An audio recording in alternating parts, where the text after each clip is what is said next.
Good afternoon from Historic Health, it's John here.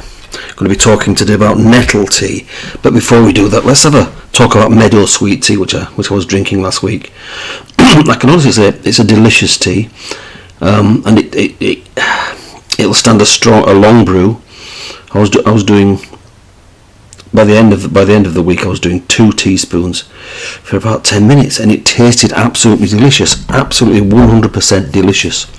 It was fantastic. Really enjoyed it. In terms of benefits, I didn't feel sad, bad, anything. I didn't feel any real difference. But there we go. That's Meadow-sweet. Nice tea, and I'm sure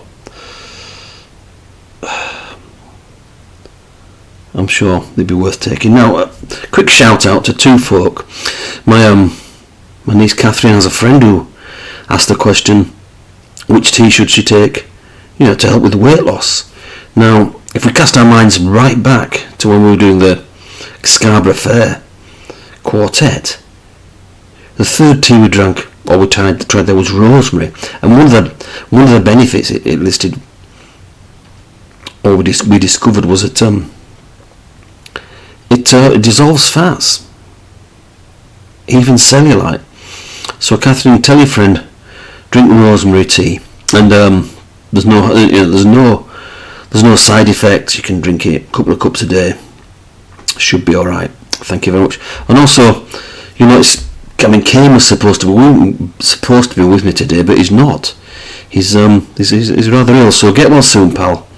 And maybe next time. I mean, the idea was I've drunk plenty of nettle tea in my time, so I know all about it. But he hadn't ever drunk any, so he was going to kind of, give a kind of, an unadulterated kind of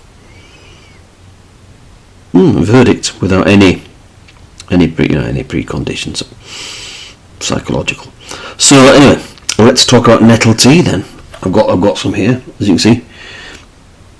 It's so lovely. I've had to drink some. It's quite a dark brew. This is about 10 minutes, 2 teaspoons, and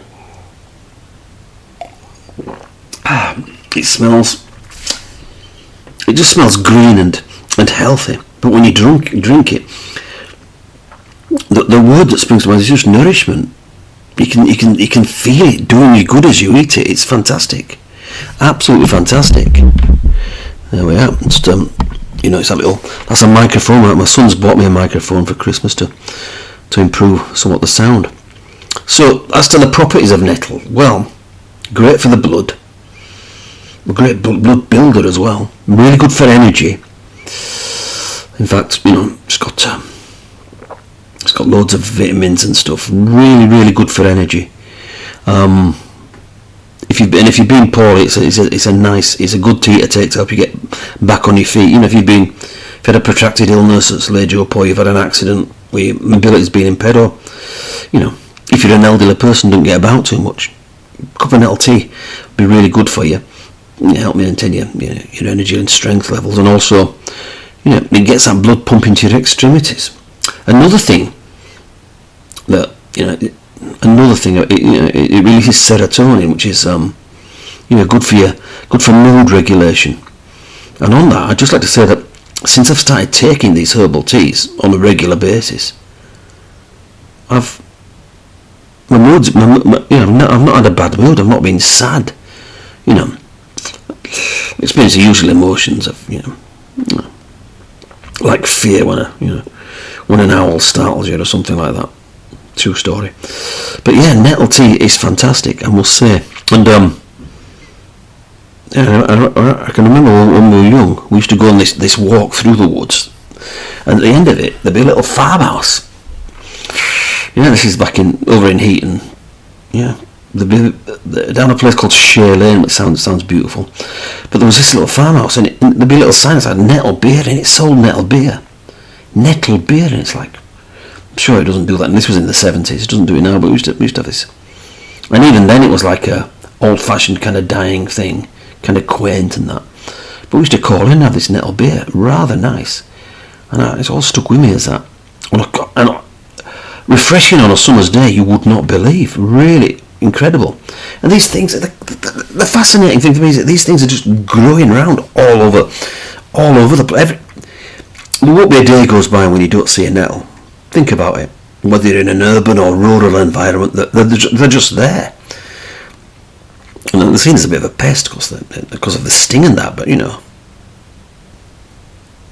So what if they're full of nourishment? Also, another interesting thing, well, they've got almost as much protein in them as meat.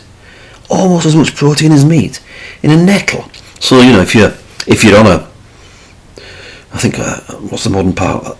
If you're doing this plant-based thing, then yeah, I would say that, you know, people go, you know, oh, where are you going to get your protein from? People say, in that.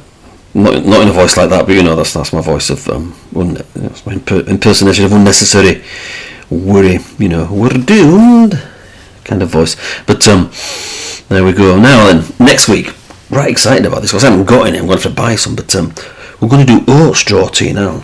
You may be thinking, oat straw. What's that, John? Well, we have porridge, don't we?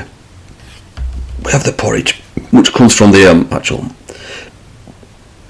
oats themselves, and then there's the husks, which we get our bran from. And interestingly, oat bran and wheat bran both remove cholesterol, of course, but here's the thing. It's like it's like this. In terms of effect, right? You get your cholesterol removed by the wheat oat bran. It's like using a scouring pad. Whereas the oat bran is much more gentle, more like brushing it away with a silk handkerchief. Yeah. But anyway, we're doing oat straw. We're doing oat straw, and oat straw is the whole plant, the husk, the ears, and the stalk, the whole plant, roots as well, the whole plant. And it's just, I was looking at it, I was like, my jaw nearly hit the floor. It's just so incredible. And it's like, you know, it's like thin, weedy kind of grass, isn't it? It's crazy. Nettles, oats, crazy. And these things are around. Do you know what I mean? They're just around, and you can get oats quite cheaply. I don't know about oat straw tea. It'll probably be one of these superfood where they charge you an arm and a leg for it. So there we go. Right. Cheese update time. Whoa! Yes. Here's a funny thing. I got myself a sound bar because I rather like the reggae music, the 70s, 80s, lovers rock particular. I really like it, but if you don't feel that bass, you know what I mean, it's not the full experience. So I decided to get myself a sound bar with a subwoofer, and it's like, you know, I'm back in reggae town. I'm really enjoying it. Yeah, really enjoying it, and the particular streaming service of it, it's got, you know, you can't get the vinyl, and you can't get they were never transferred to CD. The only place you can hear some of this music is on the streaming services, and my goodness, it just takes me right back to a place I went a few times when I was, I think, just before I was married, and a little bit when I was married, at the beginning of marriage, before Ben came along, my eldest son. But let's go to a place called the Sugar Cane, a rough club, just a rough club, an Afro-Caribbean club in the main. But you know, it's where it was just. But I just loved being on that dance floor. I couldn't dance, but it didn't matter. Just move, just making some kind of rhythmic movements to this wonderful music. And just feel that bass in your heart. It's fantastic. So, cheese update. Is the soundbar going to affect it?